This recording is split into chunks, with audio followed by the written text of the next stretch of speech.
Hello, everybody. Welcome back to the Love Hour. I'm your host, MrsKevOnStage, and I'm joined by my husband and co-host, the Kev on Stage. If you are new here, thank you so very much for joining us for a very special month of the Love Hour. Every month in February, we dedicate to love and sex. We did it last February, and we're doing it again this February. And we're in the new office. How could I forget? So you see blank walls behind us and a new setup, and we have more space between us because we have moved officially out of the old office, and we are now into the new space, which we love. It's much bigger. It is nicer. We've had welcoming teams come in and greet us. There's a cafe. Morning. I just had an avocado toast with bacon and eggs, and it was great. That is avocado toast. Nobody in here agrees with me, but the people of the world. It's avocado a toast sandwich that adds bacon and egg is still avocado toast. What makes it avocado toast? When it's just a spread of avocado. No, avocado toast can have eggs too. I've never seen a layered avocado toast. All the time. It's not a thing, totally. Avocado toast is avocado toast. What you had is a bacon and egg sandwich with avocado and cheese. You just made it worse, actually, by saying cheese. But we are here, like I said, Kevin and I are not experts. I say this all of the time. We are just really two regular people sharing our experience navigating this thing called life together in a relationship called marriage. So like I said, we are dedicating the entire month of February to love and sex. And we are starting off with a guest here today. Her name is Dr. Shannon Chavez. Did I say it correctly? You did. Exactly right. Girl, I've been practicing. I dreamt about your last name last night. Like, don't say it wrong, Melissa. I am super excited to have you here with us. So before we kind of dive right in, I will allow you the opportunity to introduce yourself. Yes. So who am I? Yes. I'm a licensed psychologist, a certified sex therapist. I have a private practice called Shape, Sexual Health and Pleasure Enhancement Center. Yes, for pleasure enhancement. Yes, we need to talk about pleasure when we talk about sex. And so I offer individual and couples counseling. I do workshops, groups, events, any way I can get out there and talk about sex is really what I want to do. Because we need it. We all need it. We do need it. Yes. I agree. So I have we all need it. SC. That's for Shannon Chavez. So we're going to talk today. They're doing construction in this building, so we apologize in advance for any background noise. That's not a drum roll. It could be. It did sound like a drum roll. But we probably won't get sirens. Actually, that's not true. You probably will get sirens up on this busy street, but you will definitely hear some construction going on in the background. What we're going to do today is discuss what to expect in sex therapy, which I think that has like a lot of people's minds clouded and confused, and like it's this big idea, but you don't exactly know what it is. But before we dive right into that, how did you get into or fall into the world of sex, really? But I know you said you started off as like a clinical psychologist. Yes. And then traveled Specialized into. Yes. So what's that journey like? Everyone always wants to know, I think I grew up in a conservative family. Mm-hmm. Oh, sex really? was not talked about. Latino family, Catholic family, and, like most families, sex is not talked about. But I was that kid asking all the questions and embarrassing my parents. And so I knew from a young age it made people uncomfortable. I saw that, no matter what community or age people were uncomfortable, I always felt comfortable. Had the questions. I remember my parents had the Joy of Sex book on their nightstand that I used to sneak and read. So because I was always interested, I thought that how is this something that we're not talking about when it's how we all got here? It's what we have in common. We're all sexual beings, even if we're not having sex. So I was so fascinated by it. And then when I got into graduate school to study psychology, I realized people that were specializing in marriage and family therapy didn't want to deal with sex. And I thought, how are you going to work with couples without dealing with sex? How? So I kind of look at sex being the core of a lot of our problems. And whether it be sexual activity or our desire for connection really is at the root of most of our problems and how we connect. And so for me, it was building a practice that could educate people, give them the information, and also be a safe space to talk about sex, because we don't really have a safe space, Right. whether it's with your parents or your school or relationships. That's not often a safe space. So I feel like people need a space to talk about it and explore and figure out what their sexuality is. Because it's evolving daily, and Yeah. we need some assistance and guidance on figuring that out. Given that my background is very religious and conservative, I think, and going through my own journey of like getting married and realizing that I wasn't quite comfortable with my body, I wasn't quite comfortable in my own sexuality, is kind of what pushed me into this platform of recognizing if I'm experiencing this, there just has to be someone else going through this as well. And it is like literally the backdrop to why the podcast is here. So I think that's really interesting that like a lot of my guests kind of have that same story. So many people have that story. I find that too, even when I meet with people in my practice, where they'll say, I feel like I'm the only one, or they feel so isolated. But when we really look at sex and what's going on with sex, we all have the same issues. We all Even have the what same normal sex is. People always want to know, is this normal? Is this how I should be having sex? The reality is normal sex is the problems that we're all having. And what we're looking for is to find better sex, ways in which we can enjoy sex and pleasure. Oh, more I frequently. love that. We are definitely all looking for validation that like I am normal and like what I'm experiencing is normal. And so to hear you say that is like, I don't know, I found a little bit of comfort in that. I'll tell you what else is really comforting: saving money. Anytime you have some additional money in your pocket and you can go down the street confidently knowing that you can purchase whatever you want, that like financial security is something that is so important. And any way that you can save $1 is something that we are here for. So I want to tell you about Honey. Honey is the free online shopping tool that automatically finds the best promo codes and applies them to your cart. This is what's great about it. You're going to spend the money anyway. Okay. You've already on the website. You've already found your size. You've already looked at the description and you know what your sizes are. You already looked at the size chart. You've already looked at the comments and the reviews. You've decided, I'm about to buy this. It is in your cart. You're on your way to checking out. You have the Honey app and they'd be like, surprise! I'm here to save you on shipping. Surprise! I'm going to be here to save you on 20% off. Whatever the offer is for whatever particular store that you are on, they go out and do the work for you, find those savings, and automatically apply it to your cart. And that feels great and that feels amazing. And they do it at hundreds, thousands of stores online, stores that include Macy's, Target, Sephora, Best Buy, all across the gamut. Anything that you're buying, you want to download this app to help you save some money that you were already going to spend anyways. That's all I'm saying. You was already there. So using Honey feels pretty great. Think of it as your daily victory. Plus, it's free to use and installs in just a few seconds. Get Honey for free at joinhoney.com/love. Love. One more time, that's joinhoney.com/love. Shop, spend money, save money. That's their new tagline.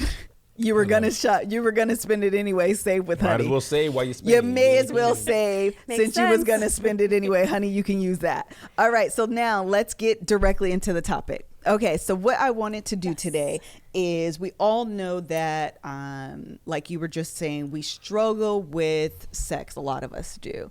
So when we find ourselves in our relationship where sex has become a point of contention, sometimes you are like, well, maybe I should go to sex therapy. Well, that sounds scary. So as a sex therapist, I want you to, or can you discuss with us what sex therapy is? Maybe even backtrack, like what are some indicators that maybe this is a good idea for you to even like start looking into sex therapy? And then like what happens in a session? Illuminate our eyes. Yes, all things sex therapy. Well, Yes. first of all, what it is, it's a type of talk therapy. Okay. And it's a place to... Can I time you real quick? Sure. You say talk therapy. That makes me think that there are other forms of therapy. What are those? Yes, and I think that's a misconception, because when we talk about sex, we think, are we going to be actually watching people have sex? Yeah, that's Do what we I have thought. sex? Do we take our clothes off?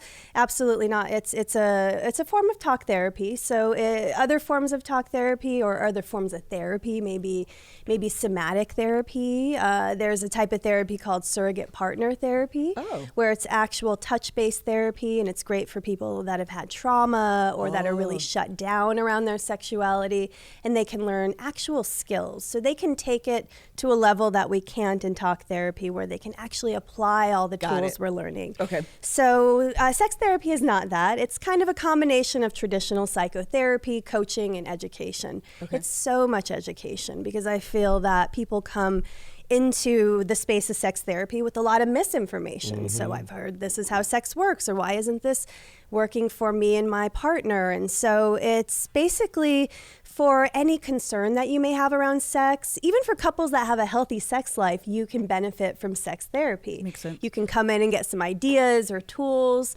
And a lot of the things that we work on may not be related to sexual functioning. It's how do I feel good in my body, improve my body image?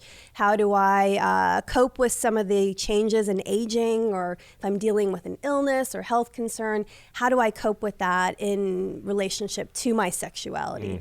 So a lot of it's really information and a safe space to talk about it with someone with expertise who has a background in training. And I really point that out for people looking for a sex therapist. Okay. You know, we in the field have to go through a lot of our own work to be able to become certified. Yeah. So that means you have to go through not only training, but your own personal evolution to be able to work with issues. So when someone comes through the door, your buttons aren't pushed, you can hold space for them and be judgment-free and open to helping them without reacting. Because sexuality is very diverse. So we're going to see a lot of issues. And we're human. Things are going to push your buttons or surprise you or shock you, and you want to be able to really hold that space, especially when people are coming in with a vulnerable idea of, I'm opening up, I'm talking about something maybe I never talk about with anyone before. So it's really that space. And it's a collaborative therapy. I look at it as we're going to build a plan to help you get to where you want to be. So what are some of the issues that people may come to you with? And I don't know if issues is like a triggering word. I use the word, issues, concerns, instead of problems or dysfunctions. I think when we use that language, it implies that I'm broken. Yes. And I need to be fixed. Where concerns are, this is something that's bothering me, either emotionally or physically, and is there a way for me to improve it? Okay. So I always look at it as we're going to improve. We may not fix, because a lot of problems are not fixable, but we can improve them. We can learn how to cope with them. And concerns are all across the board. I see a lot of desire issues. Okay, so can we talk about that? I feel like that's probably most common one I see in the my most practice. common is the mismatched sex desires. So how do you navigate those type of conversations? And yeah, let's start there. Yes, a lot of education, because what we've learned about desire is not always true. So we've learned that, it can just switch on, or it's about not being aroused enough. And desire is so much of a mental experience. Yes. And it's your individual responsibility. So I think people come in and saying, my partner isn't turning me on, or it's my partner's fault because I don't feel desire, rather than saying, I'm responsible to turn myself on. I need to know what excites me or what I enjoy to be able to communicate that to my partner. You're responsible for turning yourself on? Yes, you got to turn yourself on. What you talking? Tell us more. I always thought it was your partner's responsibility to No, it is your responsibility. Because what we perceive as sexual stimuli is different for all of us. So that is your internal process. When we take in information of something that's arousing or exciting, it actually sends a signal through our nervous system, and there's a whole programming done. And we don't necessarily always communicate what those turn-ons are. We could be watching a film, or it could be something really slight that we may not think is arousing or sexual that can turn us on. So we need to know what that is, or know what's blocking the turn on, which is a big issue. The brakes and accelerators. Yes, as you know, that system. And some of those things may be, I'm stressed out, I'm not allowing myself to feel sexual. A lot of the work I do in sex therapy is called permission, giving people permission to be sexual. And that means it's okay for you to touch yourself, to talk about sex, This to is very ask hard for for what you Christians. want. Christians, Yes, all religions. Really? Right. Oh, absolutely. Buddhists be because like, I of can't touch that butt, man, because Buddha wouldn't be on that butt. discipline. I imagine Buddhists are very disciplined, right? So to be honest, I would like to be more comfortable with this than I really am. We being me and Melissa, probably have only become comfortable. I'll speak for myself. I've only become comfortable You can't put your phone by your balls. We learned that. Dr. Jessica on the Love Hour After Dark. The thought of masturbation was taught as a sin. Dr. Rachel, I'm sorry. Was taught to be a sin for me for the majority of my life. That was not challenged until probably 4 or 5 years ago. Never. I just accepted that as truth. Right? Now I did it still. I just felt bad for it. Like I know this is wrong. The Lord says wrong, but there's a lot of stuff he said is wrong that I partook. I remember it being challenged like by pastors. Like, and it was like biblically challenged, right? And I always struggle with like, well, this scripture didn't really mean that. And the context, like when it was challenged with context and who they were talking to and things like that. And then I haven't heard it like unchallenged the other way. So now you're sort of wrestling. Melissa and I talk about this in depth. Some of that stuff becomes your core programming, and it is very difficult to undo something you've been taught is one way. For like milk does a body good. We were taught milk was good for us for our whole life. Then we found out that was part of the dairy farmers, thing to sell more milk. It wasn't actually good for you. Actually it can be considered bad for you, right? So that's kind of how it is with sex. So how do you help people work through things that is almost ingrained in them that it is wrong? Like this is literally the first time I've ever heard anyone, even on the Love Hour, say it's your responsibility to turn yourself on. Like I always felt like I need to turn my wife on, and if she is not turned on, it is my fault. It is both my responsibility and my fault. I never ever thought if she's not turned on, that's not entirely I'm not entirely responsible for that. You know what I mean? And like exactly those messages. So your point being, how do you help someone with that programming? And these programs become habits that we reinforce over our lifetime sometimes before we get new messages. And I think it's all about inserting new programming. We have to have new messages. That's why I focus so much on education, because the more information you get, the more you can create your own values and assess for yourself what works for me. Oh, okay, so I'm not abnormal because this is how my body works, or this is how I feel emotionally around sex. So it really helps you break through a lot of those barriers. And we just need a lot of good information. That's why I focus so much on, no matter how much you think you know, because a lot of people come in, I know all that, I don't need, that's not the problem, that's the problem. I still provide the information, because you never know what that's going to evoke, like it did for you, right? It evokes something, wow, I haven't heard this before. And so that changes your whole outlook on sex. You think, well, I had this pressure to please, or performance anxiety because I want to make sure my wife is getting turned on. And then if you can take that away and make sex more relaxing, changes the entire experience. And not just that, I think this is so important, and like part of my own evolution was recognizing how much of my sexuality, and I feel like this is probably relatable to a lot of couples, how much of my sexuality I was putting ownership on my husband. And so part of my own journey was giving myself permission to own my own sexuality. And that empowerment causes you not only to take control, but it allows you to start to learn your own body in ways that I previously kind of, I don't even know, gave that away to my husband, and like, you figured this out and what turns me on and why I'm not, like, I give it all to you. And when I just kind of took that back, it was so empowering. And I feel like maybe, I don't know, but I would imagine that maybe that's part of the journey and the education that may happen in sex therapy. It is, because the longest relationship we have in our life is with our bodies, and it goes through changes daily. So we need to know how to cope with the changes, accept our bodies, because again, we have these ideals in our culture around what's sexy, what's beautiful, what's normal. And so we have, I think we're hardest on ourselves around our body, and that absolutely affects sexuality, because we feel that until I hit that point, I can't be sexual, or until I lose weight, or until I feel this. And so we deny ourselves so much pleasure by not having a good relationship with our body. Oh, it's so good. I can imagine how a lot of that is mind work and not just like the stimulate here and touch here and that's my spot. Like so much of this is actually mind work. Right, and everything in sexuality is learned. If you think about it, we're not born being able to orgasm. We have to learn how to orgasm. We have to prime our bodies for pleasure. Or in some cases, we turn our bodies off from pleasure by not dealing with underlying issues like stress or tension or trauma in our bodies.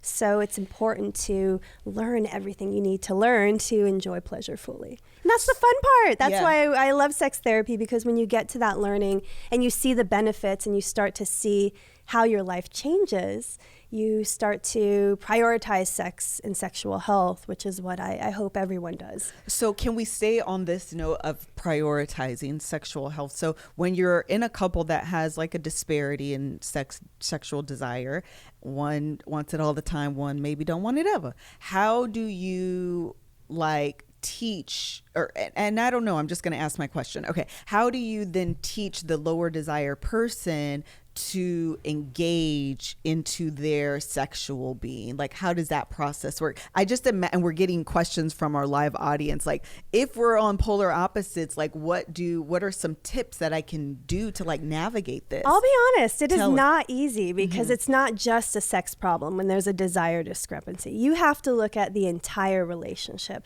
What's the dynamic? What's going on? How are you communicating? How do you get your needs met? How do you practice intimacy, which means vulnerability, opening up, radical honesty with your partner? So you have to really manage all those other areas to then see how that affects sex. Because I think how we do things in life is how we do things sexually.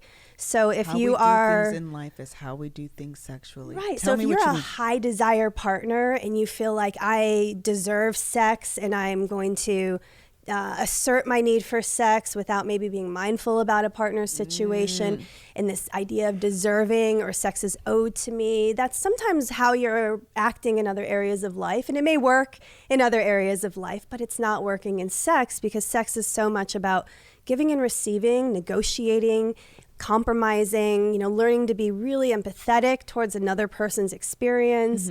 And so it requires such a different set of emotional skills that usually is the first place I start with desire issues. Learning the emotional skills to be able to tolerate some of those changes and differences in sex. Oh my gosh. As you were talking, I was like thinking of almost like columns. Sometimes I get these visions, so just follow me, of like different areas that affect your sex life, and a way for people to kind of walk through and talk through what is negatively impacting their sex life. And I'll give you an example to make sure it's all making sense. So do I feel safe with you? Literally answering that question. Do I feel safe with you? Do I feel safe that you're going to honor me? Do I feel safe that you're going to abide by my boundaries? Answer those safe type of questions. Communication. Do I feel like you listen to me? Do I feel seen? Do I feel heard? Like literally going through all of these kind of I don't know the right word. What's the right word? It's a checklist, but like different avenues of a relationship. Okay, follow me, because I could only think of avenues. Different avenues of a relationship that could impede or impact you getting to your sexual desire. Does that make sense? It is. They're almost stepping stones to get there. Because if you don't have safety, how are you going to get to trust or really telling someone what you want? So those are absolutely the foundation that gets built before you get to a place of saying, here's my desire. Yes. Here's what I want from you. How do we make that happen? I think for a lot of people, I'm getting excited because I literally feel like this is a revelation. I literally think that for a lot of people, we struggle, and I say we, me, myself included, we struggle with the sex part, because you're like, I know something is off. I know something is awry. I know I'm not feeling it, but you can't always identify what the other factors are that are impacting this. And so if you had this checklist, so to speak, you can maybe more readily funnel down and identify it's this. Right. I don't feel safe with you. I don't feel seen with you. I don't feel,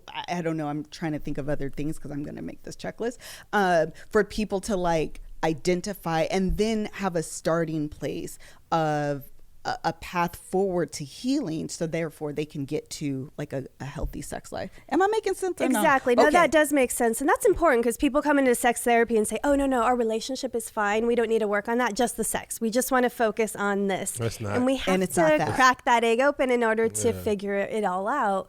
And I think with sex issues too is that people don't realize that,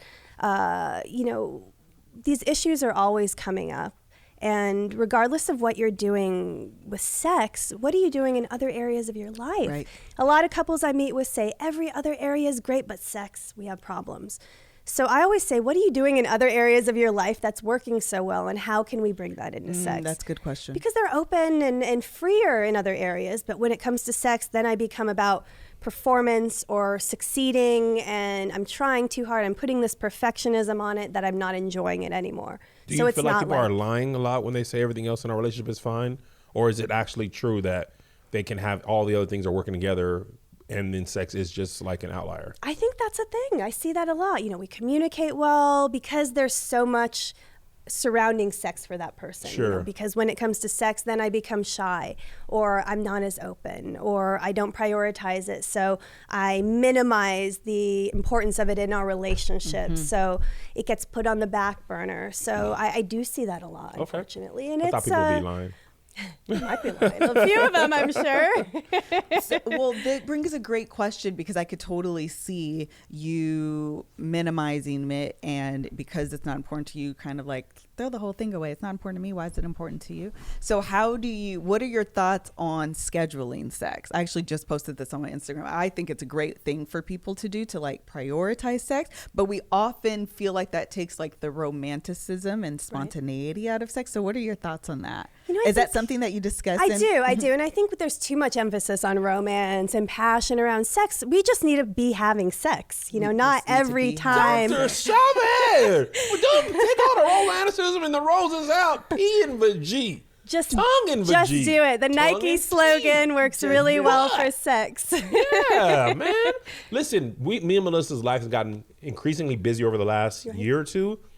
If it's not in our calendar, it is not happening. Not sex, but I mean like the other stuff, like everything important is in there. I was like, sex is in the calendar?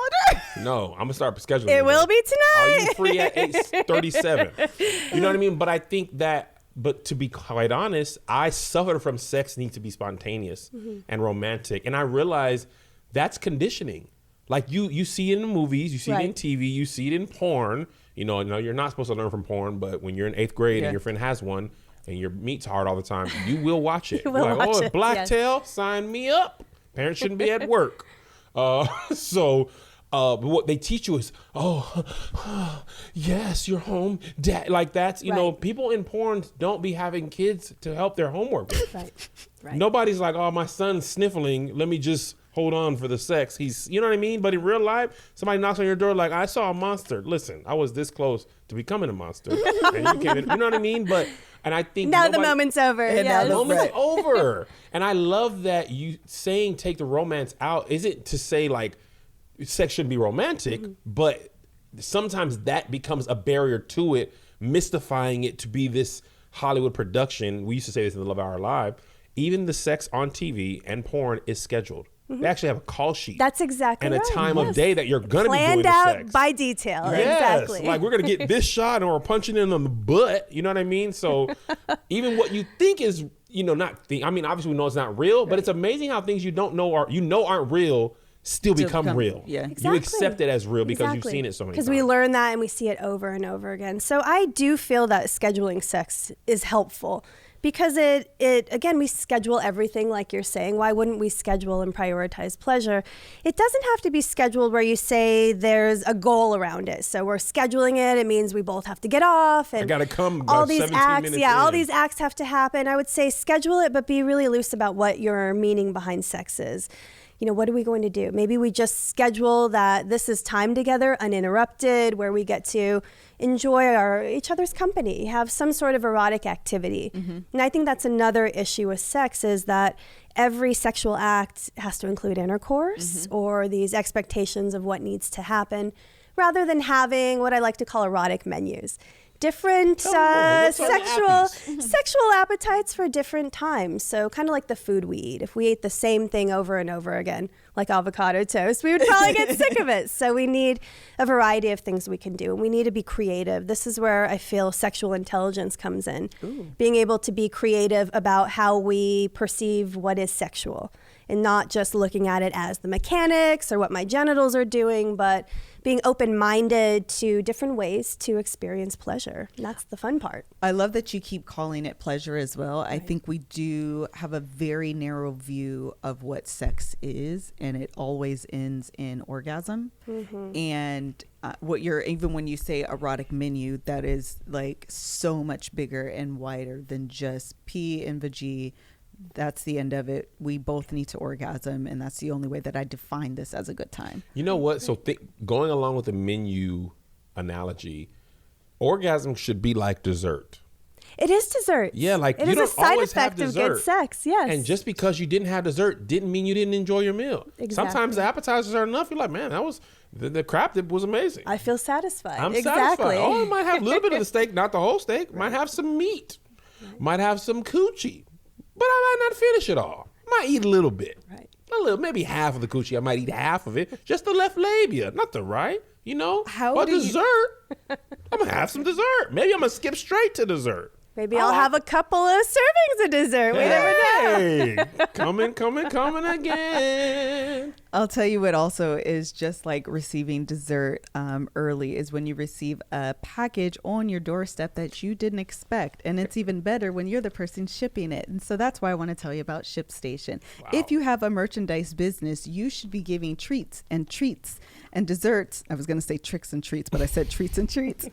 Desserts to your customers. Allow them the opportunity to get that surprise. They have a tracking number in their mailbox so they can get excited to receive whatever it is that you're selling. And Shipstation allows you to do just that. It is a platform that allows you to sell your merchandise, your hair products, your paintings, your whatever you're selling on whatever platform, whether that's Etsy, whether that's eBay, whether that's your own website. It pulls it into one portal and it allows you to ship via USPS, FedEx, UPS, even Amazon fulfillment, all out of one place. See what's selling, see what's not selling, save your time, and allow you to ship your stuff to your customer very, very easily. And right now, our Love Hour listeners can try Shipstation for free for 60 days when you use our offer code LOVE. There's absolutely no risk. You can start your free trial without even entering your credit card information.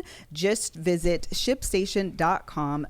Click on the microphone at the top of the homepage and type in love. That's LOVE. That's shipstation.com. Then enter offer code LOVE. Shipstation.com. Make ship happen. And while we're talking about orgasms, we know how important that is. I actually just found this out from Dr. Shannon at the beginning of the episode that the clitoris was not included in medical books.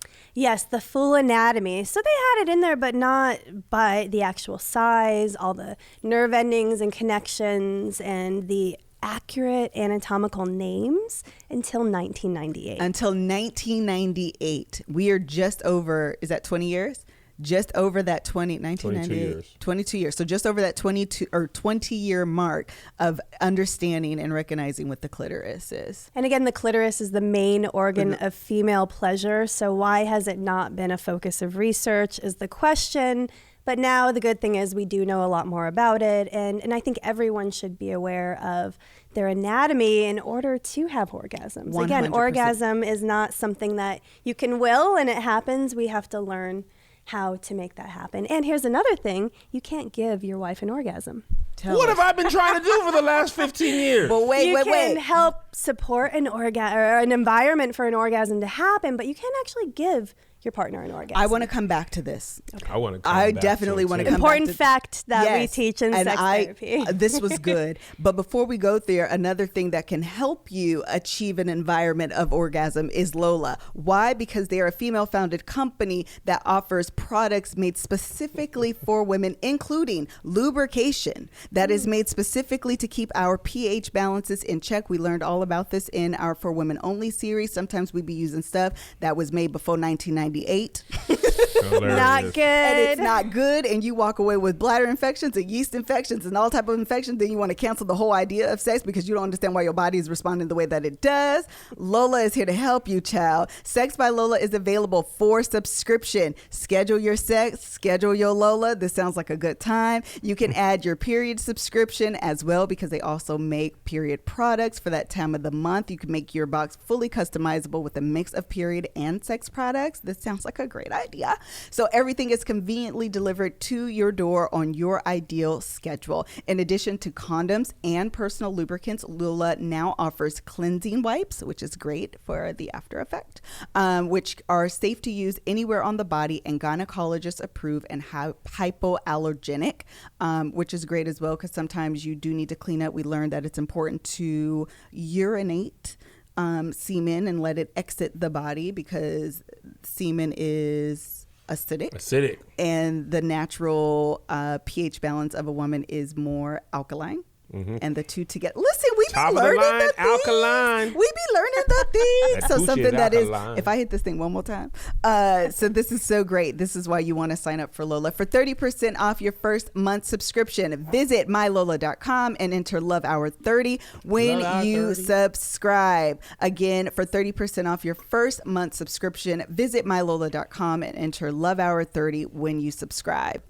Okay, Dr. Shannon, I want to have this conversation with you. Orgasm. Yes, girl. I want to support orgasms. I want to create orgasm. Before we go there, time out. That's where I want to go. I know. But before we go there, one thing that I think is so important, it kind of goes back to what I was talking about in the beginning about owning our own sex life, is that how do you as women have a conversation with your husband or your spouse that partner, that his ego isn't bruised because you want to explain to him that you can't make me have an orgasm. Like, this isn't about you and what you can do. This is about me and like me trying to figure out what works for me.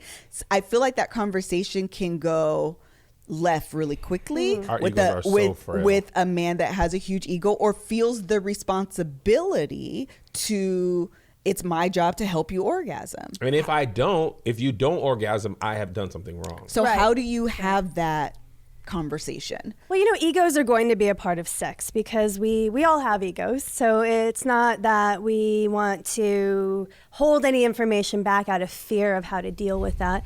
But I always say come in with a clear, understandable message for your partner. If you're coming in with all of these different areas and you're trying to help them understand what you're saying, we're not usually direct and assertive with communication around sex. So it's confusing. So even if an ego is bruised, be able to validate that. You know, that makes sense. We thought we were doing one thing this way and now we're changing it.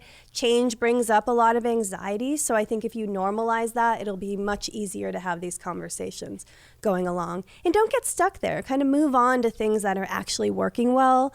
Acknowledge the things that are going well. Talk about different things you can do rather than just focusing on the thing that's not working. So that can help quite a bit. Have you ever, or do you have a model, or can you model a conversation between two partners about sex? I feel like that might be the intimidating thing too, of like, I don't know what to say. I don't know how to start it. I don't know. And so you just avoid it altogether. That's it. You just gave the conversation. Oh my gosh, that every I hear. time I do this. Oh, okay. So tell us. That's what I hear clients say. So what I usually say is not knowing is a great place to start because we can only figure it out from there. So let's start with where we feel the most confusion or the questions we have. And so when I'm working with a couple, I'll have them evaluate first their own sex history. So I have an idea of their background, their education, areas that may be lacking, and then also in their own words, how they describe their sexual concerns. Ooh. So here's what's going on for me. That's the most valuable piece of my assessment because I see how they describe it, the words they choose, the emotions involved with it, how it's creating distress. And so when I already meet the couple, I know that they're feeling anxious. Yeah. They're overwhelmed. Oh, now I'm talking to this stranger about my sex life. They're tense. So I start with a little bit of rapport building first. So let's all get comfortable. And I normalize that talking to a stranger about sex is not easy. So let's make it easier. I like to meet the couple before I meet the problem. So I meet and find out a little little bit about you, and I get you talking about things that make you feel good. So what do you do for fun? What's your lifestyle like? What are you really proud of in your life? So that already breaks the ice. So when we talk about concerns, it doesn't feel so tense. And I think using the right language is a big part as well. So how are we referring to things? I find that a lot of people don't have the vocabulary to describe sex. I remember on one of my assessment forms I had, do you have erotic dreams? And most people were not familiar with the word erotic or certain words as far as describing functioning. They weren't familiar with it. So I think I like to assume that there's a lot to learn, and we just want to simplify it to be able to address it. Oh, that's good. There was a question that I had when you said something. Now I can't remember what it was. Did you have something you wanted to say? The supporting the orgasm thing. Yes, let's get back to this important role that partners are in. Yes. Okay, go. So now this is revolutionary thought. What does that mean? I can't give my wife an orgasm. She can't give me an orgasm. Why? Because you are in control of your body. So, for example, you could be doing all the right things that we have learned give someone an orgasm. Touching here, caressing here, Blowing. pleasuring here. But if she or he is not allowing their body to experience that pleasure, there's no orgasm that's going to happen. So you're telling me, because what you're saying makes a lot of sense. Right. Me and Melissa were talking about this. I think it was on Love After Dark. Say it's the same motion, okay? Up, down, left, right, A, B, start.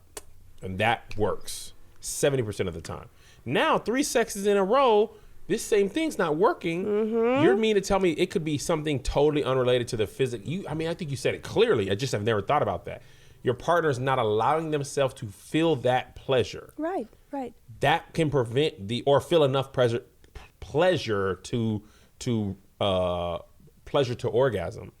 So what does the other person do in that scenario? Or do they do anything? Help your partner relax.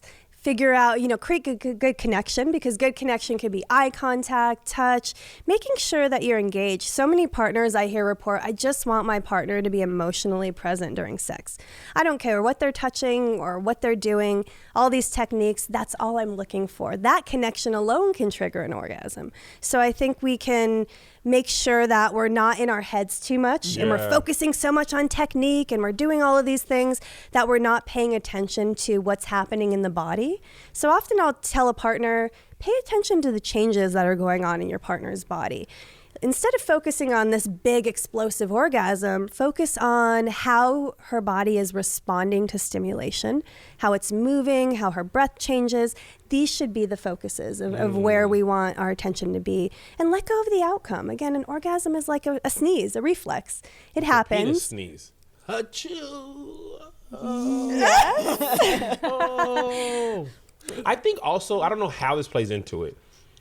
Because men experience orgasm, I don't want to say how often, but I don't want to say frequently. But that's what I was trying to say. I was trying to say that we experience orgasm more frequently. I think we either A, underestimate what sex feels like to women, or B, have no idea, or C, don't even know how to have them experience it, or D, don't care. Because I feel like early, before I was married and I was still full of sin, you weren't taught to please a woman. Right. You were taught to get off. Right. If you get yours, hopefully you do before I get mine. Because once I get mine, the getting is gone. You know what I mean? So I think so much of it has to be unlearned. And from what you're saying, I'm realizing too, so much of it has nothing to do with the physical.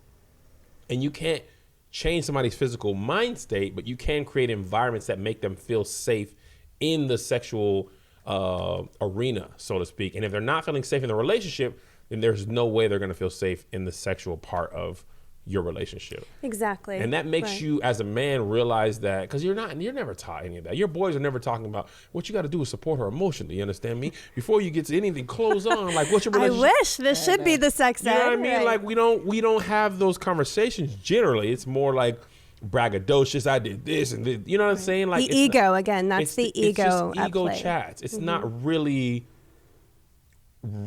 what's really happening. You know what I mean? So it's completely useless.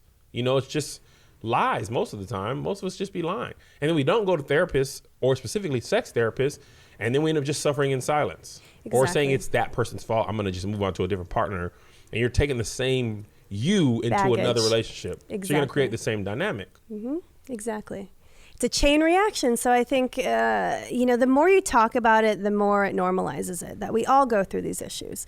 We all have issues with not getting the right pleasure, with communication, with not getting needs met. So the more we can normalize that, the better it is to figure out how to deal with it. And I think so much of sex for couples is being exploratory. So as you're saying, what certain techniques, we get caught up with these ideas of, these are the ways to please a partner rather than just figuring it out. Where's the curiosity in sex where we can say, ooh, I want to figure out your body, what works for you, rather than here's what I've learned and here's how the mechanics are. Again, our genitals are not the focus of sex. It should be about the entire body. But that has become the focus of how we even define sex. And that's just a big distraction from getting to the exploratory fun piece that most people are not having with sex. I love that you said that. Esther Perel always talks about sex being a full body experience. It's about breath. It's about movement. It's about, so many things other than just like concentrating, number one, on genitalia or concentrating on the outcome. And when you're able to take away the outcome, you are able to focus on pleasure. Right. And pleasure is often not. And I don't know if most people think that focusing on pleasure, that I just had this thought, I could imagine someone being like, focusing on pleasure is like a cop out because the real point is orgasm. Do you do you hear that sentiment? Oh, so much. Okay. It's so frustrating. I mean, I try to challenge people, even males, I'll say, try to pleasure your partner with a non-erect penis. Or Why? using different parts. How? Figure it out. Be creative. How would you do that rather than, this has to happen. I have to have a rock hard erection in order for my partner to experience pleasure. The truth is less than 10% of women can orgasm from intercourse alone. It takes a woman's body at least 20 minutes to become fully aroused, erect as far as her clitoris in order to get pleasure. So the acts before intercourse are really where females are getting most of their pleasure. So why are we not focusing there? P&VG just doesn't feel good like you thought it does. Movies be lying. She be like, Right. No. Well, even the idea of erogenous zones, that we have these certain special spots on the body that are more sexually responsive than others, there's no truth to that. Oh my God, Every I'm so part happy can be you an said that. erogenous zone. The back of the knee can be an erogenous zone. You could be a toe guy who, loves toe sucking or caressing. So any part of the body can be erogenous. I'm so happy that you said that, because how many people have gone through life trying to find, in the movies, that's my spot. And you're like, well, Jesus, where's my spot? I haven't found it yet. And it's because I feel like maybe you think it needs to only be below the belt. Right. But above Below the the knees. equator. Yeah. Too much genital focus. And it's too much genital focus. Yes. Well, I I always love say we that. have 3 sets of sex organs: our Okay. hands, our mouth, and our genitals. So how are we using those other Hands? parts? Hands, yes. Okay. These can be great sexual organs. You can give pleasure. Even sucking on a finger anatomically echoes in the brain sexual pleasure because it's a phallic object in an orifice. So the brain sends the same signals to the genitals that it's sexual pleasure. So Time out. So use your hands. C. I love that. Sucking on a finger is like sucking on a peen. yes, it is. The brain is such a crazy organ. Like, It's simple as far as our reward system, yes. So it doesn't know the difference. that is insane. And I think you may have just helped someone who maybe feels a way, because I think a lot of times, again, Emily Nagalsi, and this was so powerful to me. It's what you think, believe, or imagine. So if I think that it's weird that sucking on my finger is something that I find sexual pleasure in this, and I don't know why, that seems weird. And so you shun away from it. You're robbing yourself of the opportunity to experience that pleasure. Yes, and the truth is sex is weird. I mean, there's so much diversity. That's what I love about this day and age, is we have now all this access to see how weird sex is. And so the idea that only intercourse is the main course of sex, or that's the main way that you experience pleasure, is just so limiting. Yeah. Because most people experience pleasure in ways that you would least expect. If you think about in your development as a child, the first time you ever felt aroused, it probably wasn't even a sexual act. Maybe you were riding a bike or rubbing up against something, and it just sort of happened. And that's really how our priming and conditioning happens for sexual arousal. before we go there, this was like really eye-opening, and I almost want to talk about maybe exercises to give couples at the end of this who watch this and maybe feel a little bit of like freedom from this episode of like how to go about exploring this newfound freedom. But before we go there, sex can get really hot and really heavy, and one thing that's a complete turn off to some people, maybe not all people, because I want to normalize all of your weirdness, and it could be body odor. Oh my gosh. Did you know that many conventional deodorants contain aluminum, which forms a plug in your sweat glands to keep you from sweating? Native's deodorant is made without aluminum, so you can feel free about what you're putting in and on your body, especially in this day and age where we're all trying to go green and think about the environment and, consider what we're putting in and on what we're eating. Our bodies, these type of things all make a difference in how you feel and the overall health of your body. There's something for everyone. Native comes in a wide variety of options for both men and women and even teens. You guys know they have classic scents such as coconut and vanilla, which is their most popular, and my favorite, lavender and rose, cucumber and mint, and eucalyptus and mint as well. Everything about it smells good, and when you walk out the shower smelling good, feeling good, you're more likely to orgasm. I just made that fact up. There's something for everyone. Native comes, I said that already. Check out over 9,000 5-star reviews from happy customers who made the Native switch. Part of that 9,000 5-star review is going to be my review as well. For 20% off your first purchase, visit nativedeodorant.com and use promo code LH during checkout. Again, that's 20% off your first purchase. Visit nativedeodorant.com and use promo code LH during checkout.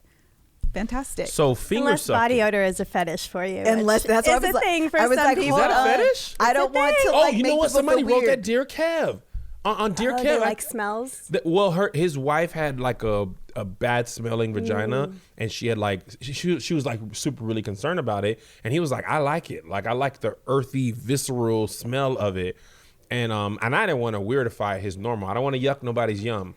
But I wouldn't have thought that's a thing. But what I told him, because I know so many things, it doesn't matter what's not a fetish to you. If your partner's uncomfortable with it, and then they're going to be uncomfortable right, and then with they're not going to be comfortable letting go. Yeah, Exactly. Well, our sense of smell is our strongest when it comes to sexual desire. So scent is really important, whether that's nuzzling your face in your partner's chest or, all these areas on the body where our sweat glands are. That can actually help with desire. It can increase desire because we are very sensually oriented when it comes to sex. So we need to engage the senses to help with desire. And that might go into exercises, I recommend. There was a thing too. I'm going to say one more thing. No, go for it. So there was another question. The wife she always wanted to be clean for sex. And the guy was like, I like the... I can't remember how you phrase it. The musky natural The scent. Yes, the after day worth of work, it got a little different twang to it. He was saying he liked a twang, and I think it's a delicate dance of what I like, what you like, versus what I'm comfortable with and you're comfortable with, and finding that like meeting ground of those is what couples probably have to work for. Because if I want you to do something or do something to me that you're not comfortable with, then it's not going to work. You know what I mean? Because you're not going to be feeling like you should be doing that or that it's enjoyable. And I don't know. I just think there's so much more to it than just do this, lick that, put this in, and it's always going to work. And that's also freeing to know, even if you do the same thing every time, it's not going to have the same result. I go to the gym. Some days I can do 225 every single time, and I feel good. Some days 225 feels like 500 pounds. You know what I mean? And you just don't even know until you do. And I think taking that pressure off is very freeing. Exactly, it is freeing. And back to the scent thing, because I think that is important. I see this a lot as a barrier to enjoying pleasure. A lot of that is societal messages. Yes. Think about all the products that are marketed to women to mask their scent or to wash. I mean, men don't get these products as much. We don't hear much about it. So women are learning that their genitals smell, or I have a fear of scent. Or fish smells like fish. Who that smells like fish? Right, and that can be a concern. I mean, fish can indicate a bacterial infection, but again, right. You don't want fish. But I like salmon. You smell like salmon, but a girl. little bit of natural musk. But you know what I recommend that women do? Smell yourself. get your own fluids, smell them, taste them. It's not a bad thing. Get your own fluids and smell them. Get down there and take your panties off it. and see what you're looking like today. Yes, it normalizes it. It may not be as bad as you think it is, and if it is, maybe you can get it addressed in a. Girl, you having a good day today. You may like it. It may turn you on. A lot of women will say, "My own scent turns me on." When I actually smell myself, I like the scent. Let me ask you something. This is just a personal question. I know we got to get to the exercises. How was it for you not to be like, whoa, that's weird? Like with your people, because I know it when you first started. That's why you do all the training you do, because you go through something called a SAR, sexual attitude reassessment, reevaluation. You get bombarded with material. You talk to different diverse panels, but then I think you also know where your lines are. For example, there are some populations I won't work with because I'm uncomfortable with working with them, and I'm glad to refer them out. But I think it's Black just people knowing. Or others? You don't have to say. Don't answer. Actually, pedophilia is that one area I'm not comfortable working with. Hold on, they can see therapists? Yes, they do. Many people do. I did not know that. Pedophilia, zoophilia, people that have sex with animals. These are some of the areas that, as an animal lover, it's just difficult for me to work with some of those cases. But there are great clinicians who do, so I'm glad to refer them out. Zoophilia? Yes. Bestiality? Bestiality, yes. Oh, wow, I didn't know that. It's a big field, yes. A big field? There's a lot of people there's a lot of fetishism and play and practice around animal that's sex, interesting. yes. Okay, so let's get off down topic, to but let's get back to off get topic. back. Hey, Fido, balls. What? No, he doesn't want to do that. He's a dog. Yes, dogs cannot give consent. That's why. That's why they don't want to do with that? it. Yes. Come on, man. Let that dog on him tennis balls, not regular ones. Hello? Okay, so Wow. for the couple who listens to learned a lot this today. and they're at a point, you got to take it when the courage hits, okay? So they listen to this and they're like, listen, tonight's the night. I done listened to this. I'm ready. We got to do it tonight because tomorrow's not promised. So what are some modeling or I don't know, things that they can do, exercise is the right word, exercises they can do once they leave this to kind of go and explore? Mm-hmm. The first I would say is practice initiating. I think that's a big issue with couples. Good. Who's initiating?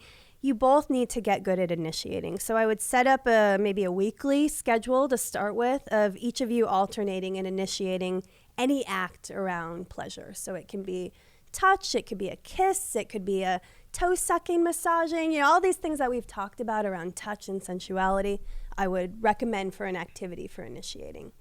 Another is to focus on your relationship That was really good. with your really body. good. Yes. Because when we initiate all the time, you essentially are hoping for the best. And then when you get rejected, which is a possibility, it be hurting for real. Right. You just be like, I'm finna go to sleep, then forget you. I knew I didn't have that chance, but you gotta shoot your shot. You don't know if it's going in until you shoot. Exactly. And I be pulling up from 40 feet. Dame Lillard, and I just hit the backboard. It don't hit the rim or nothing. It just hits the backboard and goes out of bounds. And then I just go to bed. Okay, continue. Well, you brought up rejection. I think that's something we need to get comfortable with. And I think it's not really rejection unless your partner is intentionally telling you no to evoke an emotion. Mm-hmm. Yeah. But if we say no, To sometimes evoke that's emotion. exactly. That was a I different want little add-on. Right, a power struggle, right? If I say no, then I don't want to give you what you want because we're dealing with these other issues going on in our dynamic. But I think another thing is that with initiating, we just have to get good at it and practice doing it. And if your partner says no, it's actually a form of self-care. So you can say, thank you for taking care of yourself, rather than feel like it's a rejection. That's the ego piece getting in. Why don't you want me? Maybe they have a valid reason. And so we can respect that and maybe look for a compromise. You're saying no tonight, but tomorrow morning, how about we carve out some time in our schedule to be together? This is another question I've got a lot on Dear Kev on Stage. So here's just... Love our people, we're very close to family. Here's a little secret. The real questions, like the serious ones, I have no idea how to make funny, and I feel weird about making them funny, so I just don't answer them, but I get them a lot. One of the questions I get often is, my wife didn't want to have sex with me tonight. Is it okay for me to go please myself in the bathroom or whatever? Or is that like, I don't know what the word is, but like, is that unfair to our relationship to then take care of myself? And then a lot of women will say literally the same thing, my a lot of higher desire women email and say, my husband doesn't want me, am I okay to do this? Or how do I have that conversation with my spouse so they don't feel like I'm cheating on them with myself? So what would you say to that? Yes. Masturbation is not a replacement for partnered sex. I think you should be masturbating regularly, even if you're sexually active in your relationship. So it's not one replacing the other. Well, for males on average, Tuesdays. maybe daily or that's a very common thing that I see daily or, a couple of times a week. Or females are also masturbating daily. Again, there's no norm around how often. It's more the quality of the experience that you're having with your body. So instead of just, for males, just getting off really quick, really try to enjoy the experience rather than... it's 3:00. I call it the death grip. Just quick, hurry, stimulate, and get it done. And, really try to enjoy it and condition your body like exercise. Got it. Okay, what are some other... Maybe not daily, but again, I would say for this couple to, yes, it's okay. And then also, it's something that you can do together. Mutual masturbation teaches you a lot. Maybach music and mutual masturbation. Right. Mutual Okay, masturbation. another mutual masturbation is probably another exercise that couples can do. Yes. What is that? You And on it can yourself, go them on two themselves, ways. or So both there's ways. 2 ways to do it. You can either stimulate while your partner is watching, or you can stimulate each other based on what you've learned or observed that works for your partner. That's switch hitting. Love it. So yes, there's Anything a lot else? of ways to do it. But you learn a lot of information by watching your partner stimulate. So I said that. Should you take a notebook softer on the lab? if that helps you, take pictures, whatever you need to do. With the other person's consent. So other tips and tools, Yes. I would say back to the being creative. Okay. Try to find different ways to be sexual that aren't genital focused. So I like things like, reading erotic stories together, even things like undressing, which is something we quickly do and get in bed. Make that an erotic activity. Take your time, come into contact with every part of the body. Try to find pleasure in something that we usually rush towards, again, to get Wait, to is this both the partners main course. trying to be sexy? Yeah. I cannot be sexy taking no hoodie off. It's You like, never know. yeah, I bet girl. you could if you really tried. My wife beat her under here. Yeah. Sweat. But see, even that silliness can be part of arousal, though, because now you're Really? having fun. So now there's no pressure, Pressure. and now the anxiety isn't there. So even that silliness is a good thing. That's a for defense sex. mechanism for me, but it might take the weirdness out of it. It might. And I'm it might about to be actually sexy turn your wife on. taking You this never hoodie know. off. You never I know. love it. Yeah, girl. All right, Kev's cutting up. Is there anything else you wanted to end on? Any other yes. piece of advice that maybe we didn't cover that you feel like it's an important message to get out to couples? Yes, focus on outer course, and that means engaging the rest of the body other than just penis to vagina sex, but really focusing on touch. Couples are touch deprived if they're not having sex. So find ways to incorporate touch in a fun way. I like sensate focus, where it's really about giving and receiving pleasure through touch. Kissing, this is a lost art that people are kissing. not doing anymore. And That's another again, question I get all the time. Me and my wife don't kiss. right. It's And been years. what is the reason for that? I would love to know. I hear not enough time or it feels awkward. The longer we go not doing something, it does take longer to get comfortable with Yeah. it. Like any habit, but that's what we want to normalize. Awkward we were is a young, part of sex. Yeah. Before Melissa and I had sex, we dated 4 years, I believe. We used to be kissing. And sometimes you be Making kissing for out. so long, you be like, man, this almost feels like sex. It At is least sex, for me. yes. Kissing sex? Kissing is sex. It's a form of erotic connection. You're getting pleasure. Your body is fully engaged in its pleasure and reward system. So, yes, kissing is a form of sex. So my kids could be having sex earlier than I thought because if they're kissing behind that school, I know them under them bleachers. That's one of our first sexual activities. So, yes, you're right. So if I ask my son he's sexually active, he says nobody's kissing, he's lying. He might be. He might need education, though. You You better might get need to here educate after him. school. We gonna have a talk. You been kissing? You been fondling?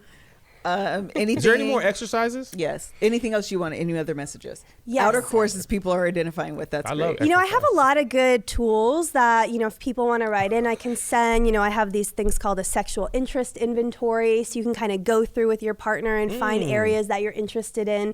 And it always brings up a good conversation because you may see things on there that you're not into, like fisting or sex furniture or BDSM, but it brings in a conversation about sex and also areas that you might not know a lot about, but maybe curious about. So that can be a good thing. I have a question for you. This just happened to me when you said that. Things you've never done or never thought about. Why do you think we react like what? Like fisting. My nitty thought was, girl, you tripping. BDSM, all I know about that is 50 Shades of Grey. girl, you tripping. What, like, how do you be not girl, you tripping about everything that you've never even tried, which just seems so far out of like your comfort zone, you know what I mean? And I think that's the lack of education, because we've learned this is normal and this is all the abnormal, weird stuff. Yeah, with but the leather and truth laces is, stuff. probably more of the majority of people do the abnormal, and not many people are doing what we think is normal sex. So I think you can have your own values. It's not for everyone, but we can also be accepting and open-minded to what other people do without judging it. I think it's our knee-jerk reaction to be like, oh, that's gross or weird, or who does that, or something must be wrong with them, or they had some trauma in their background. None of that is true. So Eating the more butt open, is like that. Eating butt was, no, seriously. Kevin brings this up in every single episode. Listen, eating butt was so weird for so long. You're gross, you're gross. Spoken Reason was like, no, I eat butt in the shower. Told us the story? I don't care. I'm going to say it as many times as I want, because it makes sense. And then Charlemagne said it, and then people, Dobo was like, no, I eat the butt, but I was for honor, you know, stuff like that. And now it's not as weird. Exactly. You know what I mean? Like, so in cultures, I was watching Sopranos, men don't eat their wives out in Italian culture, I guess, when the Sopranos happened. I don't know if that's real or fake. Their DJ Khaled had come out and said he doesn't do that as well. That was like So- last year. Right. You know what I mean? But so much of that is cultural, but things can shift and change in society. So I just... Well, I mean, in the 60s, you can say pregnant on TV. So we've come a long way. I mean, people still kind of have an issue with saying vagina and actual parts of the body, but we still have a long way to go. But I think that's what I love about social media is we have so much information that you're going to hear it somewhere. So that starts to help educate and normalize and at least get the conversation started, which is important. Love it. I had one last question someone's asking, and I think I'm just curious, so I am going to ask it. How do you deal with the mixing up of making love and sex? Do you differentiate those two? Yes. Because Okay, tell sometimes me. we just have sex. There's a physical experience where it's not maybe as emotionally connected. I would bring that back to our conversation about erotic menus. So sometimes you have the fast food of sex. It's just a quickie. It just is what it is, and it's not as passionate maybe as you would want. It just hits the hunger. Yeah, exactly. 99 It cents. scratches that itch. And then other times it might be more mindful and slow and intentional, and maybe you bring in things that are going to help evoke the mood. Got it. So just to have a little bit of variety, and I think that's what we need with sex. You know, we just need to be doing it enough where we can figure out what we want and stop with the perfectionism. It's Love a big it. barrier. Okay. Any other last words you wanted to offer our audience? I would just say 100% of people are going to have sexual issues. It's not something to have any shame That was a around. It doesn't powerful matter what statement. age you are. It doesn't matter what background you're from. 100%. It doesn't matter if you're married or single. You know, I find that many people in married relationships are the loneliest. So we don't want to make generalizations. We all will have them. And so getting help, I think, only improves your own relationship with your sexuality, and you can take that into relationships and you can learn intimacy. So there's a lot of skill building that comes from becoming more sexually evolved. Love it. That was good. That was a really Fantastic. powerful statement. Okay, so for people that are interested in following you on social media, Yes. please let people know where they can find you, of course, on Instagram, and then also where you're practicing. Yes, so I'm at Dr.Shannon Chavez. I practice in Beverly Hills, California. I also do teletherapy. So if you're out of area or you would like consultation, I'm available. I also offer 15 minutes free consultation over the phone for people that are curious or have questions about sex therapy. So I encourage you to reach out. And if not, if I can't help you, I will find someone who will. Oh, that's awesome. Okay, well, y'all make sure y'all hit up Dr. Shannon Chavez. I will put up her headshot. I just realized I didn't have it because I asked for a correction, but I will put that up, and of course I will tag her, so that way if you're interested in following Dr. Shannon on Instagram, so that way you can find a direct link. I think that's it. That's all. Kevin probably has to use the restroom, as he does every single episode. I'll pee on myself now before I say anything about having to go to the bathroom. That also is a fetish. Yes. We've heard from some Yes, people. we've heard. Peeing yes. could be a thing. Okay, It's a thank you thing. guys so much for joining us today for this episode of The Love Hour. We will see you next week, same time, same back channel. Okay, bye.